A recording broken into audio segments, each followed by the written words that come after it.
Hey guys, thanks so much for checking out the Semi-Retired Real Estate Agent. And this is what I'm going to do right here is just a little bit of a summary for each chapter, so you can go through, kind of get a quick feel of what the chapters are about. The book itself, maybe you aren't a big reader, maybe you don't want to listen to the full audiobook, but this is just kind of be a little breakdown, or maybe you just need a refresher of what each chapter was about. And this way I can just kind of deliver it to you in a way that just kind of does the, kind of the cliff notes of what the chapter is about and what it means.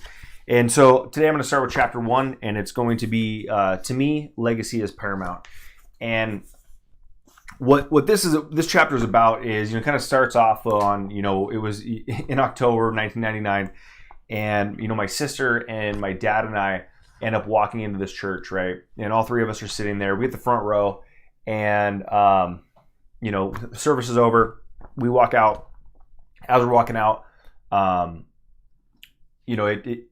we end up walking out, and then one of my friends' dads, one of my best friend Eric, he's been my best friend since we were 6. I think we played t-ball together, and then we grew up 4 blocks from each other, and have hung out ever since. He's been down here to visit me multiple times here in Las Vegas, and we've been best of friends since that time. So very, very grateful for that. But as we're walking out, his dad looks at me, and he grabs his hand, and he puts his hand out to shake my hand, because we come walking out. We're going to take a left, right, to go out of the church, and he goes to shake my hand with his right hand, and then puts his left hand over it to be like, he doesn't say a word. He just looks at me and just nods.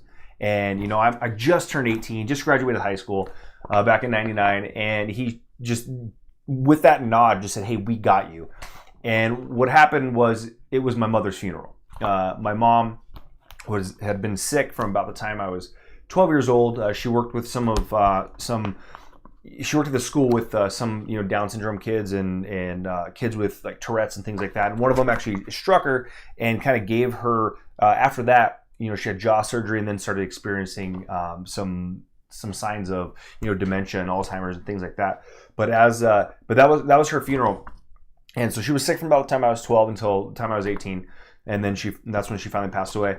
But he just basically said, Mike was like, "We got you," right? And just with a head nod, and I knew it. So we continued to walk out, and when we first got there, it was like cars everywhere. We're like, "Oh man, this is packed. This is crazy." Well, we go walking out, and now it's not just packed with cars; it's packed with people. Like, so many people out there that aren't even going to go. They couldn't even get in, but they wanted to pay their respects so badly that they did this. And my mom worked at the school. She was in the daycare.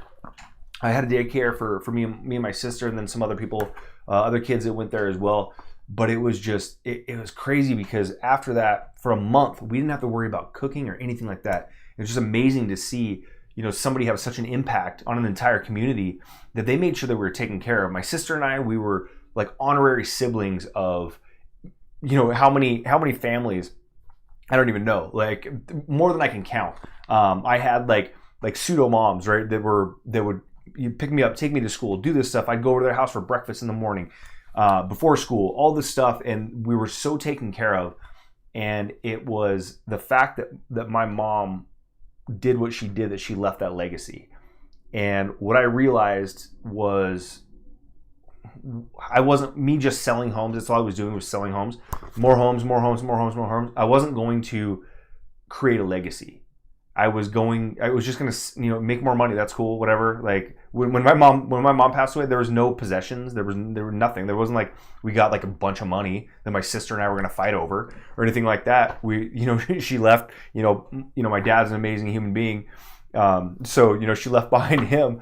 But the reality was, it was not the things that she was able to leave behind to us in material fact. It was the fact that she was such a pillar and part of a community, and she wrote that legacy with her actions, not with what she wrote down. It wasn't like, "Hey, this is who I am." It was her actions made her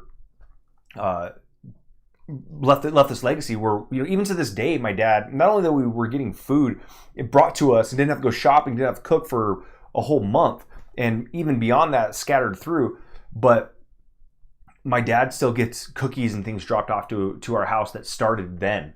And the legacy that she left ensured that us as her children were taken care of because of the way that she treated other people and what she wanted to do. So this is that's what drives me, basically, is that I'm wanting to leave my own legacy, and without leaving a legacy, or in order for me to leave a legacy, it wasn't going to be done just by selling more homes. So that's why I looked and searched for something that would help me build that legacy, build others up, inspire, and impact people that will go well beyond the sale of just a home. So, all right, guys, that is chapter 1 recap there. If you want to go back and dive a little bit deeper, you can go ahead and take a look at the book or check out the audiobook as well. So I will see you chapter 2. Have a great one.